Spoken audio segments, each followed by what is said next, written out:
ತುಮಕೂರು ಗ್ರಾಮಾಂತರ ಕ್ಷೇತ್ರದ ಬಿಜೆಪಿ ಶಾಸಕ ಬಿ ಸುರೇಶ್ ಗೌಡ ಅವರ ಪುತ್ರಿ ಐಶ್ವರ್ಯ ವಿರುದ್ಧ ಮಹಿಳಾ ಪಿಎಸ್ಗೆ ಕಪಾಳ ಮೋಕ್ಷ ಮಾಡಿದ್ದಾರೆ ಎಂಬ ಗಂಭೀರ ಆರೋಪ ಕೇಳಿ ಬಂದಿದೆ.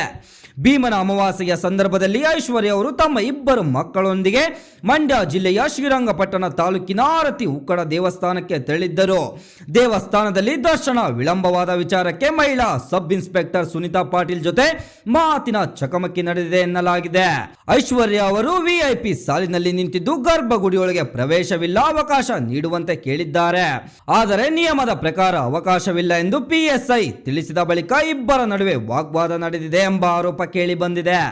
ಮಾತಿಗೆ ಮಾತು ಬೆಳೆದ ವೇಳೆ ನಾನು ಎಂಎಲ್ಎ ಮಗಳು ಎಸಿಪಿ ಪತ್ನಿ ಎಂದು ಪ್ರಭಾವ ತೋರಿಸಿ ಮಹಿಳಾ ಪಿಎಸ್ಗೆ ಕಪಾಳ ಮೋಕ್ಷ ಮಾಡಿದ್ದಾರೆ ಎನ್ನಲಾಗಿದೆ. ಇನ್ನು ಈ ಘಟನೆಗೆ ಸಂಬಂಧಿಸಿದಂತೆ ಶಾಸಕ ಸುರೇಶ್ ಗೌಡ ಪ್ರತಿಕ್ರಿಯಿಸಿದ್ದು, ತನಿಖೆಯಲ್ಲಿ ನನ್ನ ಮಗಳು ತಪ್ಪು ಸಾಬೀತಾದರೆ ನಾನು ಕ್ಷಮೆ ಕೇಳಲು ಸಿದ್ಧ ಎಂದು ಸ್ಪಷ್ಟಪಡಿಸಿದ್ದಾರೆ.